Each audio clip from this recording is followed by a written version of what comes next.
short for the win. It's good! Gosiewski takes flight as SGA plays through the contact, banks it in on the foul.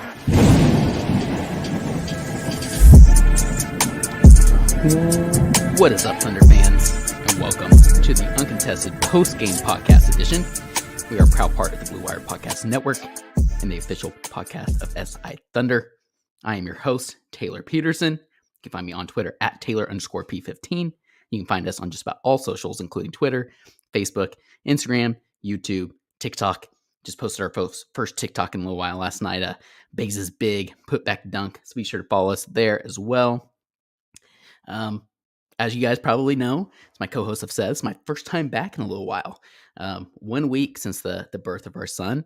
And I just want to give a really quick thank you to all of you who reached out with some very kind words and well wishes. It was very, very appreciated by both myself and my wife.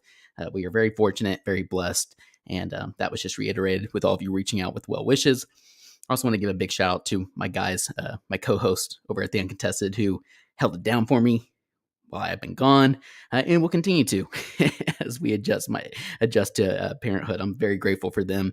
You know, it's we just kind of started this thing, you know, however many years back now, almost 4 seasons ago, out of our love for the Thunder, just getting to talk basketball with friends, and what that's turned into from a podcast standpoint. We've talked about, you know, it is really special, but even more so than that, the relationships that we've made. Having listeners like you all reached out to me and just these guys that I get to do this with is very, very special. So I just want to give everybody a shout out and a big thank you. Very grateful, but also very thankful to be doing this and to be back on a post game for you guys. Might be a little shorter one tonight just because, you know, baby, but very excited to talk some hoops and some OKC basketball with you all. So as I mentioned, Thunder played on the second of a back-to-back tonight. Tonight was both games were at home, which is nice. It feels like oftentimes on back-to-back games, they're often on the road. So it was nice that the Thunder got one at home. They ended up losing this one 134-116, although for the first 2.5 quarters, it was quite a bit closer than that, as we'll get into. But an absolute shootout on both ends of the floor, especially for the red-hot Hornets, who just seemed like they could not miss. Pretty crazy. Obviously, the Thunder were still without Lou, Giddey, Ty Jerome, Kenrich, Muskie, Wiggins, JRE. I'm probably missing some other ones in there. Just cannot not really stay healthy, and also we're kind of to that part of the season. And the Thunder started Shea, Man. They started Teo again, which I found kind of interesting after his game last night. I know that obviously Wiggins is out, and that's probably who would get the nod, but I kind of thought maybe they'd play Poku in that lineup, which would just be crazy. Poku, Bays, and Sarr, and we did see that some. We did see that lineup. But Teo ended up getting the nod again in the starting lineup, and we'll get into that some. And like I mentioned, second night of a back-to-back, so it was very surprising, I guess. Let's go ahead and do a game breakdown before we jump to some overall themes. It was very surprising that the Thunder come out in the first quarter and just are scorch earth, going toe-to-toe with the Charlotte Hornets. Both teams just on fire from outside. Scary Terry started out hot. Melo got it going some. Baisley started out hot for the Thunder again after his 29-point performance the night before. 30 combined points in the first 4 minutes between OKC and Charlotte. Poku and Roby were the first subs, but we didn't see a lot of Roby tonight. He just didn't have a big impact and also just didn't get a ton of playing time, which, again, I think maybe that combined with the fact that we didn't see a lot of Roby early on in the season until some of these injuries and things started happening, maybe it's a little telling. So just keep an eye on that throughout the rest of the season. One play that really stood out in the first quarter was Baisley had an alley-oop from Shea, and we'll get into that later. But Shea basically dribbled to the, I guess it'd be the left wing, saw Bays cutting baseline on the right side of the baseline, right side of the basket. Bays cuts, just wide open. Shea throws a perfect pass for a monster alley-oop. That was a ton of fun. And our guy, Jacob Niffen, was actually right there behind the baseline, or not behind the baseline, I guess, but it was facing the baseline where Shea had that, or Baisley had that awesome alley-oop. So that was pretty cool. He sent me a picture. Krejci he had a 3 at the buzzer that was just off. He had a really good night we'll get into, but had a chance to have a buzzer beater that would have given the Thunder 43 points. Instead, they end up with 41 points in the first quarter. Led the Charlotte Hornets 41-29. Bays had 10 points. Jay had 11 points. Trey had 9 points, 2 rebounds, 4 assists. Pretty impressive. The Thunder score a season high 41 points in the first quarter on 61.5% from the floor. It also tied a season high for points in a quarter for OKC, which is pretty crazy. Like I said, off to a very hot start. Second quarter, not quite as hot, but the trend still continued to an extent. There's a really nice setup on a three for Krejci from Poku. We saw some playmaking Poku in the second quarter, and that would continue into the second half, which we'll talk a little bit about. I thought it was great. Poku drives basically down the middle of the lane and then is able to kick out to Krejci. Just really good playmaking, and it's just kind of something that just makes your eyes pop from when you see a 7'2" player doing that. So I just thought that was a really good example of Poku's playmaking and how they're relying on that more with some of these guards out for OKC, these backup point guards, especially when they're playing two of them. And Trey Mann, who's a combo guard, obviously, and Shea is as well, but Shea and Trey Mann together, it's cool to see them relying on Poku's home for that playmaking. There's a lot of bench minutes in the second quarter. That kind of led to a lack of defense, obviously, as well as Isaiah Thomas. Really, really cool to see him getting a 10-day with the Hornets. He comes in and had just a little explosion in the second quarter for, I believe, 12 points. And it was cool to see him do that. But obviously, I think a lot of that was due to some of the competition he was playing against. The defense was not up to speed there in the second quarter. And that allowed the Hornets to kind of get back into the game pretty quickly. And then at that point, Dayton goes ahead and subs back in his three quote unquote starters, and Baisley, or three, I guess, players who have been with the team, and not the Blue, have been with the Thunder the longest this season, and Trey Mann, Shea, and Baze, and then plays Poku and Teo with them as well. So Poku and Baisley are the two bigs there, is what I'm getting at. And it was almost as soon as I tweeted it out from the account, Poku immediately lobs an alley-oop to Baisley. So a lot of fun.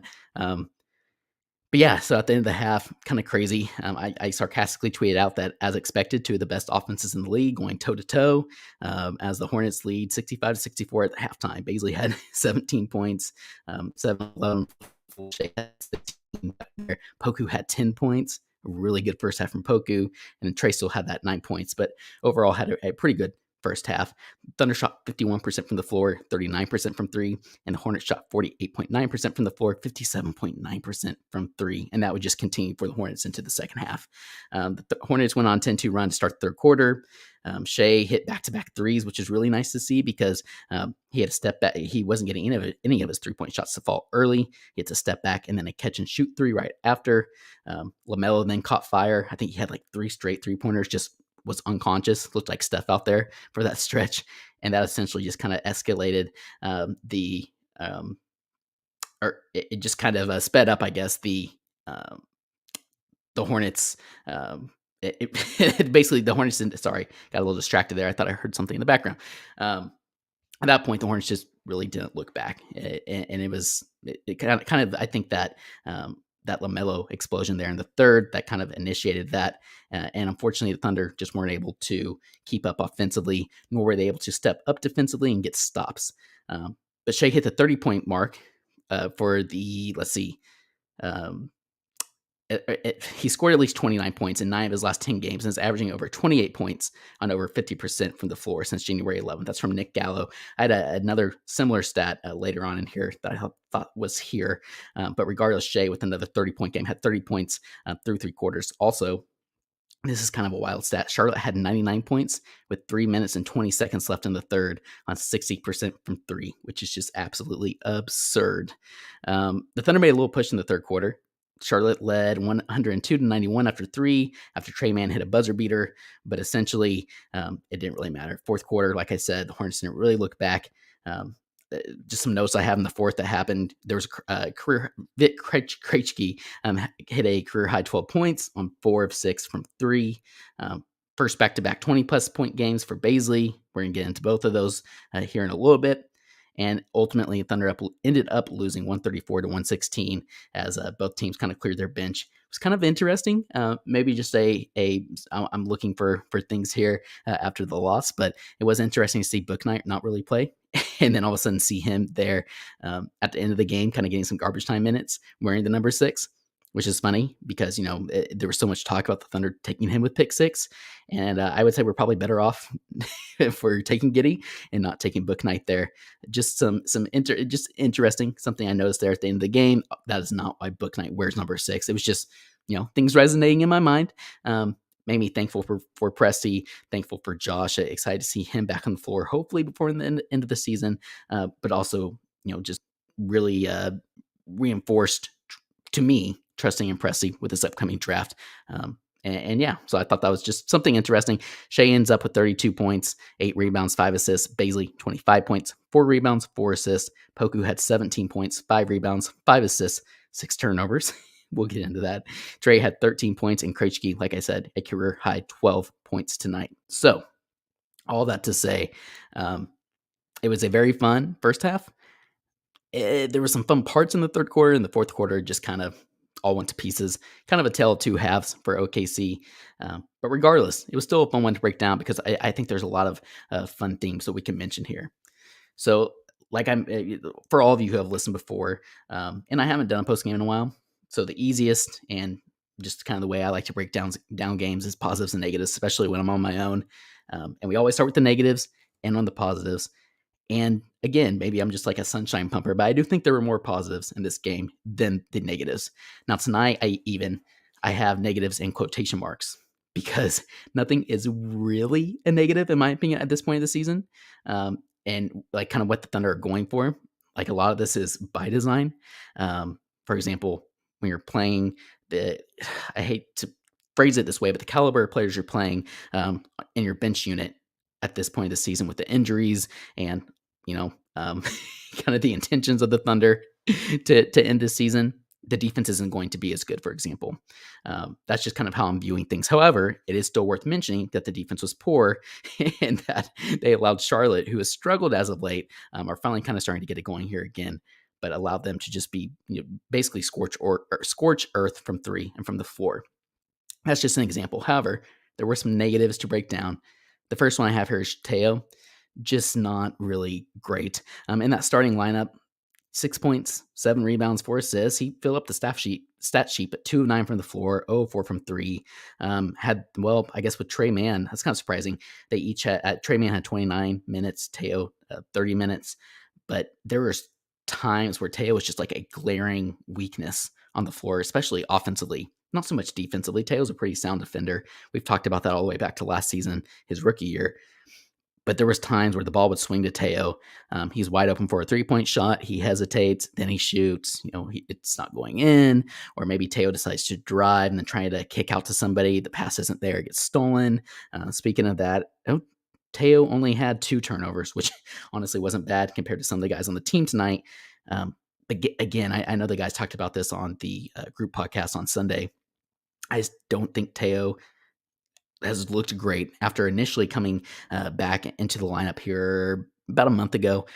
He was playing with much more confidence, much more poise, and it's almost like he's trying to do that still, but just can't get that shot to fall, isn't making the correct decisions like we've seen from him in the past. He's almost forcing a little bit with more players out, and without the help and more elite talent around him, we're really seeing Teo struggle. So I have him as my first negative. I know we've been talking about this in our uncontested Slack.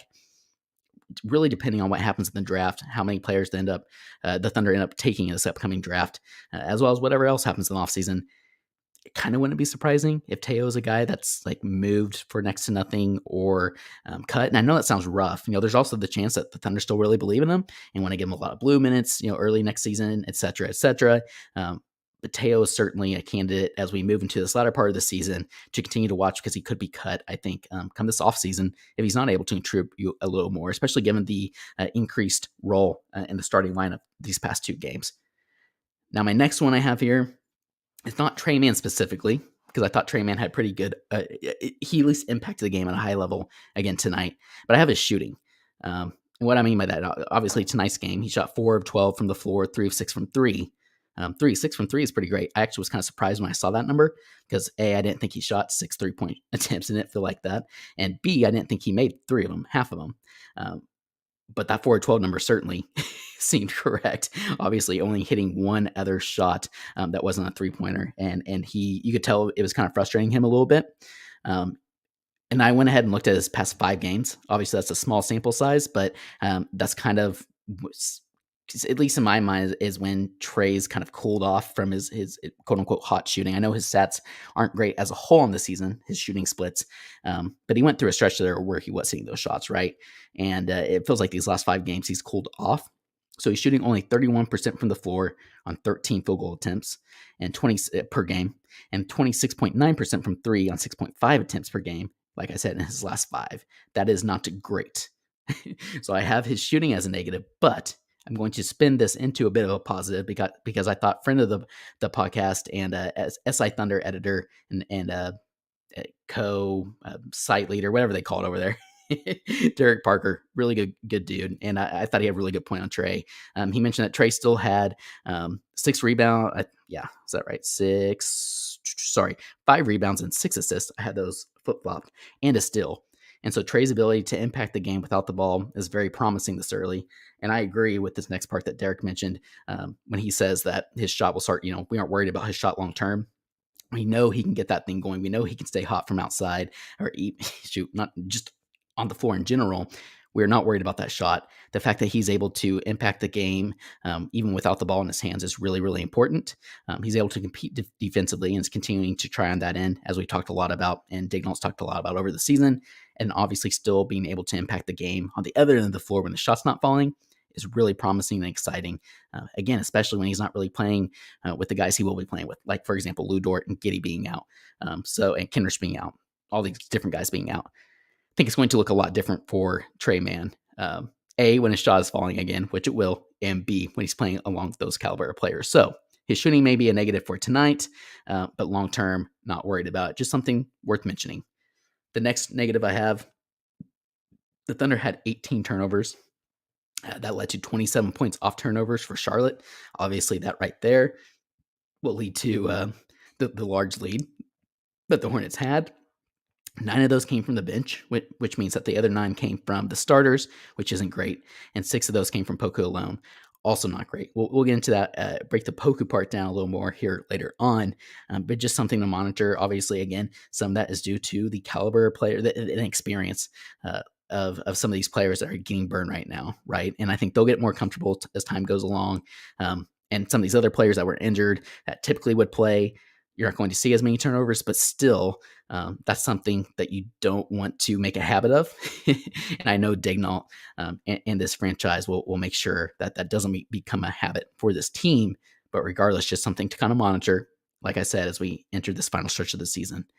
And then my final negative, the Thunder defense. As I mentioned, I use that as an example for why I put negatives in quotations, but it's worth mentioning tonight as they continue to struggle, allowing Charlotte, like I said, allowed Charlotte to shoot 53% from the floor and 57% from three. And I do think that's more so a product of the players that OKC is currently playing here down the stretch. But it would be nice to see guys like Shea step up a little bit more. We've seen Baisley step up, obviously with Lou out, with Kenrich out. We're seeing Baisley being the guy to get the assignments on some of the league's best players. For example, I thought he did a pretty solid job overall on John Morant last night. But Shea has struggled again. We've seen how, I shouldn't say how efficient, but we've seen the level of defender that Shea can be when he's locked in and when he's playing alongside some of those guys. For example, Daignault credited his defense for being why Trey Mann and Josh Giddey can play alongside Shea on the defensive end, and they have a little more wiggle room because Shea's been better defensively this season. But we've also seen times like last night, tonight. I know Sam Vecini mentioned this on one of his recent pods when he's just was praising Shea tremendously, saying he could be like a top 10, 15 player, but he mentioned his defense, right? And there's a lot of times where Shea will take possessions off. It just gets caught standing. And some of that can be contributed to, like, he kind of knows the position the Thunder are currently in. He knows the kind of guys he's playing alongside it with. He's trying to conserve himself for offense because he knows he doesn't have quite as much help right now with these injuries. But still, it would be nice to see Shea be a little more engaged defensively and the team as a whole. Obviously, after being a top 10 defense here for a large part of the season, that's kind of taken a complete nosedive. I don't have those stats in front of me right now, but a complete nosedive really since some of these injuries occurred. Some of these guys have been sitting out long term, like Giddey, like Lou Dort, like Aaron Wiggins. So hopefully that will improve just a little bit. We don't want it to improve too much until all these guys come back fully healthy at the beginning of next season. But when Wiggins comes back, that will probably help. And if Giddey comes back, I think that will help as well. So that's just the last negative I have here. Like I said, we always start with the negatives, always end on a positive note. But before we do that, just a quick word from some of our sponsors, as well as a special message from us here at The Uncontested. What's up, Thunder fans? This is Jacob from the Uncontested Podcast, and I'm here to let you know that we have fully redesigned our merch store to get you the best Thunder swag available. Just visit cottonbureau.com and search the Uncontested Podcast to find all of our new designs. That's cottonbureau.com and search the Uncontested Podcast to find new drops like Josh Giddey's Wizard of Oz or an ode to the Trey Man Step Back. We've also got all the classics like Dortal Combat, Liu Tang Clan, and everyone's favorite MVP, Shai Gilgeous-Alexander. The best part? You can get any design and the style of apparel you want. So if you're gearing up for the summer and want a tank top, needing a hoodie for the winter in Australia, or you're wanting a Pokemon onesie for your baby, we've got you covered. Make sure to go to cottonbureau.com and search the Uncontested Podcast to get your new Thunder gear today. All right. Major shout out to our guys for putting together that Uncontested merch commercial there. Really cool stuff. Jacob had that idea. He's kind of the creative one. He came up with that. We love the idea. Him and other Jacob, JD, they ran with it. And then obviously our guy Justin coming up with those awesome shirt designs, both past and the new ones that we have. It's just really, really cool stuff. So appreciate them putting that together. Also, the Jacobs always seem to come up with like the best instrumentals. Like all of our post games intros and outros, our group podcast intros and outros. Now this one, like I listened to this, they sent it in our Slack that we have here yesterday before we premiered it on the group podcast, and it was stuck in my head like even into today. So really good stuff. Be sure to go and check out our merch as well as our other sponsors that played there as well. Now, like I said, transitioning into some pauses before we get out of here. Vit Krejci, a pretty solid game from him tonight. Career high 12 points with a little more opportunity. 4 of 6 from 3. I thought Vit had a very solid game, especially with the minutes that he had. I think the thing that sticks out to me the most and continuing to watch him is his confidence shooting the ball and his hustle on both ends of the floor. He's not necessarily a great defender yet, but he's always hustling for the ball. He's diving for loose balls. On the offensive end, I think what I'm getting at there when I mean his hustle and his play, he's constantly moving off ball, which is very important, I think, for the role that he could potentially play for this team and the role that he is playing right now. He's moving really well off ball. I'm trying to remember who it was. There was a specific possession there that I want to say was like his third three-pointer of the game. Maybe it was his last one, where I think he actually I want to say he shot the ball initially on the possession. Somebody got a rebound. One of the guards, like Trey Man or somebody, penetrated. And all of a sudden you see Krejci come across from the top of the key down to the wing. The guard is able to kick out, or whoever it was, maybe it was Poku, was able to kick out to Vit for a wide open 3 that he drills this time around. And so it's just stuff like that that's really impressive. And I think that was kind of, obviously he can handle the ball. I love that he can push in transition. That's, again, a theme that we see with some of these players that Presti is bringing in to this team. And I think that will continue when we're looking at draft prospects for this upcoming draft. So keep that in mind. But I thought Dagnall kind of nailed it post-game. And I'm going to mention a lot of his post-game comments in these pauses because, again, I thought they were pretty spot on. He mentioned Vit has a pretty complete offensive game, which I think is fair. I think what he means by that is he has a lot of skills offensively. Like I said, he can dribble and handle the ball. We've seen him be a point guard overseas, for example. He can get a rebound. He can rebound. He can get a rebound and then push the ball in transition. He can find other teammates, and obviously he's a pretty solid shooter. but Dagnall mentioned he needs to continue. I believe the phrase he used was chip away at defensive fundamentals. And how many times have we seen him say something similar about some of these young guys on this team? Obviously, Trey Mann being the biggest one, the most memorable one that led to the whole broccoli Skittles comparison. But he's using that, him being Dagnall, using that once again with Krejci. So we will see. It's kind of a pivotal time. I know Mark mentioned this being a pivotal time for a lot of Thunder players on this current squad with these injuries and also this transition period that the Thunder find themselves in, trying to better their draft odds here down the stretch. Yes, I'm talking about the tank. And Dagnall had a quote here over the weekend, I believe, where he mentioned, how important, or maybe it was pregame, how he mentioned how important it is and how he realizes how important it is for some of these guys to get this burn. He's referring to guys like Lindy Waters, probably Vic Krejci, trying to think of some of the others. And so I think that is important as well.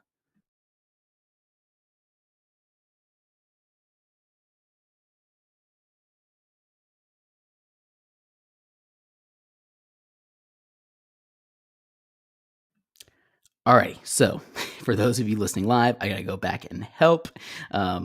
Once after this, I'm going to go and I'll finish it on GarageBand, then get it uploaded. For those of you listening, appreciate you all tuning live.